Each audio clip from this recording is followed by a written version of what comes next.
সেদিনটির কথা আমি কখনোই ভুলব না। যেদিন কোর্টে বাবা-মায়ের সেপারেশনের সময় মাকে জিজ্ঞাসা করেছিল, "আপনি কাকে চান? ছেলেকে না মেয়েকে?" মা তখন ছেলেকে চেয়েছিল, আমাকে চায়নি। বাবা তখন আমার দিক থেকে মুখ ফিরিয়ে নিয়েছিল। কারণ তিনি আবার বিয়ে করে নতুন সংসার করার স্বপ্ন দেখেছিলেন। অযথা আমাকে নিয়ে নতুন সংসারে বোঝা বাড়াতে চাননি। কাঠে বেঞ্চিতে বসে যখন অজুহাতে কাঁদছিলাম তখন বুকে আগলে ধরেছিল এক লেডি কনস্টেবল। আশ্রয় দিয়েছিলেন তার বাড়িতে, কিন্তু তার স্বামীর দৃষ্টি পড়েছিল আমার উপর।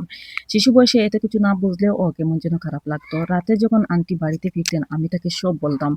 মহিলা দুশ্চিন্তা পড়ে গিয়েছিলেন। অতঃপর আমার নিরাপত্তার কথা ভেবে তিনি আমাকে একটা অনাথ আশ্রমে রেখে যান। যাবার সময় তিনি আমাকে জড়িয়ে ধরে যেমন করে কাঁদলেন, আমার মাও আমাকে রেখে যাওয়ার সময় সেভাবে কাঁদেনি। দিন যায় মাস যায় অনাথ আশ্রমে জীবন কাটাতে থাকে আমার। খুব অসহায় লাগতো নিজেকে।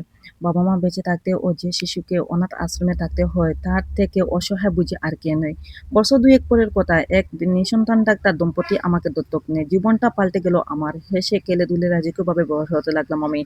আমার নতুন বাবা-মা আমাকে তাদের মতো ডাক্তার বানাতে চেয়েছিল। কিন্তু আমার একগুঁয়ে ইচ্ছে ছিল যে আমি লইয়ার হব। আল্লাহর অশেষ কৃপায় আমি ডিভোর্স লইয়ার। যারা আমার কাছ থেকে ডিভোর্সের জন্য আসে, আগে আমি বাচ্চার কাস্টাডির জন্য তাদের রাজি করাই। কারণ বাবা-মা ছাড়া একজন শিশু কত যে অসহায় তা আমি ছাড়া কেউ জানে না।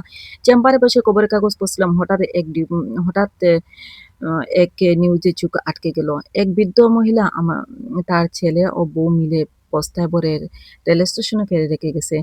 পুলিশ উদ্ধার করে হাসপাতালে ভর্তি করছিল। নিচে বৃদ্ধ মহিলার ছবি দেওয়া।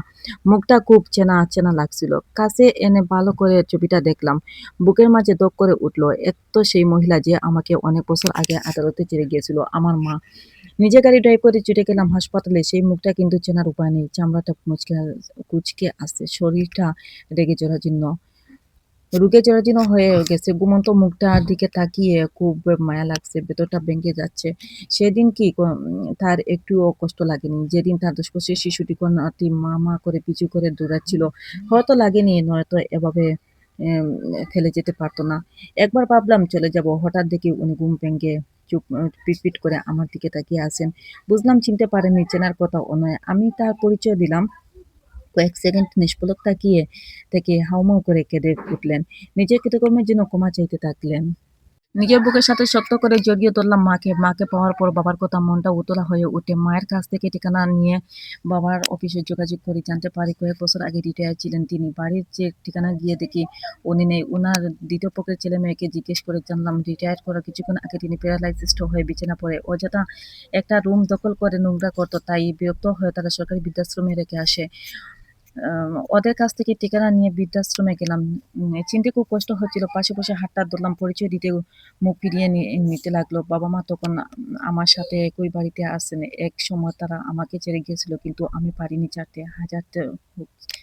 হাজার হোক সে তো আমার মা-বাবা তো। যদি গল্পটা ভালো লাগে প্লিজ লাইক, কমেন্ট, সাবস্ক্রাইব করে পাশে থাকবেন। আল্লাহ